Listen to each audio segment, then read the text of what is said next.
Hello. So, demo ko lang yung currently na accomplish for the past 2 weeks regarding pickleball electronic scoring or registration. So, title ng application is Pick a Match Pro. Ayan. So, web-based application.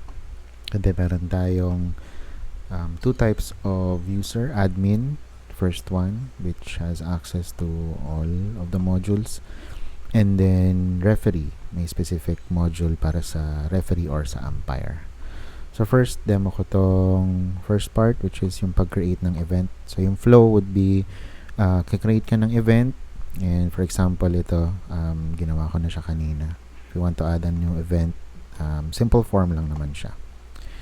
So, pag naka-create na ng event, meron na tayong event title, start date, and end date, tapos yung status. Pwede natin siyang edit or delete. And meron din tayong view event. So, within the view event naman, makikita natin, pwede tayong mag-register for a particular category. So, meron tayong mga different categories. Men's single, for example, women's single, mixed doubles. So, within the event, pwede tayong add ng registration. So, pwede tayong mag-pick ng player. So, before pala registration, kailangan mo nating i-populate yung mga profile ng players. Kasi it's possible naman na maglaro ang isang player on multiple categories for that event, right? So, dito, meron tayong simple registration ng players.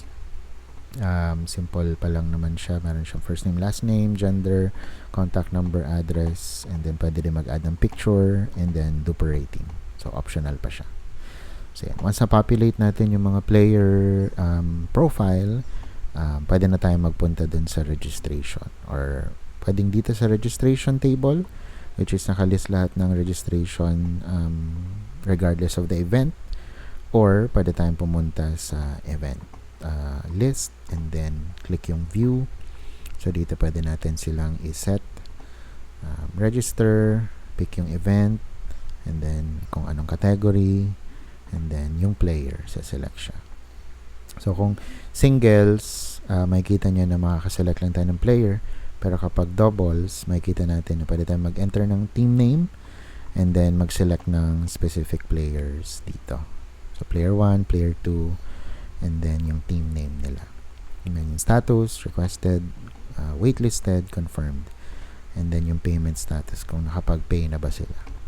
So, yan. Meron akong example dito. So, ito na muna yung gamitin natin na data. So, meron tayong for men singles, merong 4 out of 16 registered. And then, dito sa baba niya, merong game schedule. So, kapag kompleto na, pwede lang i-click yung generate schedule. For example, gawin natin. Yan. And makikita natin sa baba na ito yung na-generate using the round robin na setup. So, Carlos James, Carlos David, Carlos Marcos, and so on and so forth. Yan. So, naka-set na ng round robin setup, for example. And then, kapag naka-setup na ng game schedule, pwedeng i-edit individually. So, for example, yung kay Carlos and James Chen, pwede natin i-select kung sino yung referee, and then kailan yung date. For example, June 15. Tapos, set na lang natin 8 a.m. And then, yung time limit is 10 minutes. For example, scoring system would be standard. Win score is 11 points, and then court 1, for example. Sa timeout duration, pwede rin iset dito yung 60 minutes, and then kung ilang timeout per team. So when I hit save, yun, makikreate or ma-update na yung game or matchup schedule na yun, and then we can go on sa other matchup. Yan. So one example lang muna natin sa men's single, for example, and then punta tayo dito sa doubles para mapakita ko sa inyo yung paano yung pagkakaiba naman ng singles and doubles when it comes to the referee view. So, generate natin yung schedule, And same din, naka round robin siya. And then we can edit at least one. So, assign na rin natin siya kay Mike Johnson, for example. And then, ang schedule naman nito ay sa June 16, for example. And then, gawin natin 9 a.m. naman siya. So, time limit, 10 minutes din. Scoring system is standard. Tapos, 11 points to win. Court 1. Court 2 naman, for example. Court 2. Timeout duration is 60 seconds and timeout per team. Yan. So, meron tayong dalawang sample. One for singles, men's singles, and another one for mixed doubles. Yan. Okay. So, na-set up na natin yon. And then, pwede na tayong pumunta sa referee login naman. Okay. So, by the way, before tayo pumunta pala doon, meron tayong game monitor. Makikita natin dito lahat ng mga nakaschedule na games. And meron ding specific kapag na-define na natin kung anong date and time and sino yung referee.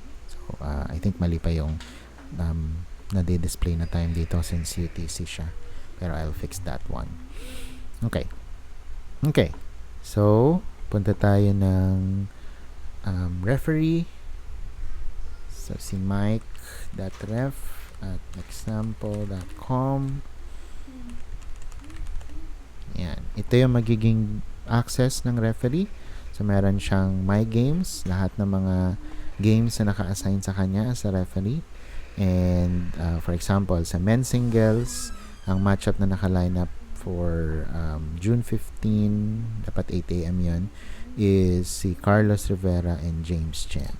Now, punta siya to start, punta siya ng game board, and makikita niya dito na merong 10 minutes remaining, and then scheduled na siya. So, this is for the Summer Pickleball Championship 2026, men's singles, standard yung type ng scoring, and then first to 11 within 10 minutes. So, Carlos Rivera and James Chen. Plan ko mag-add dito ng picture din para mas mas inviting. So, to start, kailangan i-click ni referee yung start game. And as you can see, pwede mag-toss coin sila or nakapag-toss coin na sila. So, isi-select initially kung sino yung magsaserve by clicking yung button na yun initially. So, kung sino yung nakaselect, since standard yung sinelect natin na scoring system, siya lang yung magkaka-points. Okay, so makikita din sa baba na meron tayong timeouts remaining, which is 2. Tapos meron sa baba din meron pause or finalize the game. So, ang purpose nito is if ever by default, na-default yung isang player, pwede niya i-finalize game and mag-i-end na yung game. Okay, so sa baba din makikita nyo na meron tayong game logs. Lahat ng changes na ginawa ni referee, malalag yan dito para alam natin if ever may nagkaroon man ng problem or what. So, meron tayong basis. Yan, for example, nag-start na yung game and then si Carlos Rivera yung nagsaserve and then naka-point siya. Click nyo lang yung point. 1 point for Carlo. Nag-serve ulit si Carlo. Click yung point. And then nag-serve si Carlo. Nag-error. Side out. So, si James Chen ay nagsaserve. And then, naka-point si James. Nag-error si James. Side out. Naka-point ulit si Carlo. Naka-point si Carlo hanggang sa matapos maka-point na siya hanggang 7. And then, nag-time out si James. So, makikita niya dito na meron tayong duration na 1 minute for that. Meron ding option si referee na i-resume yung game kahit hindi tapusin yung 1 minute. And then, yung remaining is nag-stop siya. So, naka-stop yung game. Currently, since naka-time out. So, 8 minutes 29 seconds remaining for that game. Pwede niya natin i-resume yung game or automatically, pag nag-expire yung timeout seconds, then automatic mag-resume yung game. So, resume na lang muna natin. So, as you can see, nagre-resume na yung countdown sa remaining time. Okay, so nalipat kay James, for example, yung serving, and then naka-point siya, and then nag-side out, and then tinapos na ni Carlos Rivera yung game hanggang sa maka 11 points siya. So magpa-pop up yung form, makikita niya kung final na yung game, ang reason is score reached, and then yung winner is si Carlos Rivera with a final score of 11-2. Confirm. So yung status is magiging finalized na siya. Pwede pa rin i-view yung details ni referee. Makikita niya dito kung ilan yung naging remaining time and ilan yung points si Carlos, ilan yung points si James, and then yung logs. Yan. So that's for the singles. Punta naman tayo sa mixed doubles. So game board, same almost same setup. Click yung start game. But here, so may melee siya. Pwede niyang i-select yung S2 for initial service. So for example, initial service si Team Rivera and Martinez. Naka-point sila. And then naka-point ulit. And then side out. So as you can see, mapupunta na kay Team Chen and Won. So for example, hindi siya nag-error si first server, pwede na i-click yung server 2, and then naka-point sila, and then nag-side out. So server 1 naka-point, side out, naka-point, server 2 naka-point ulit, and then side out. So ganun lang yung logic. So kailangan nyo lang i-tap kung sino na yung serving person by clicking yung S1 or S2 kapag doubles yung game.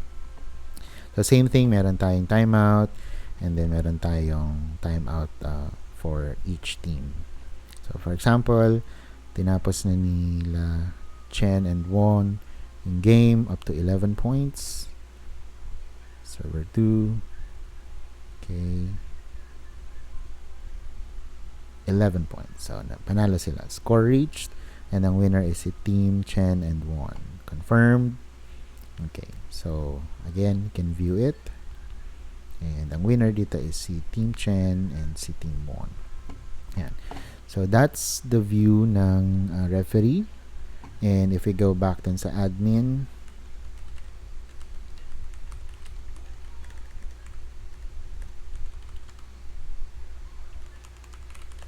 okay.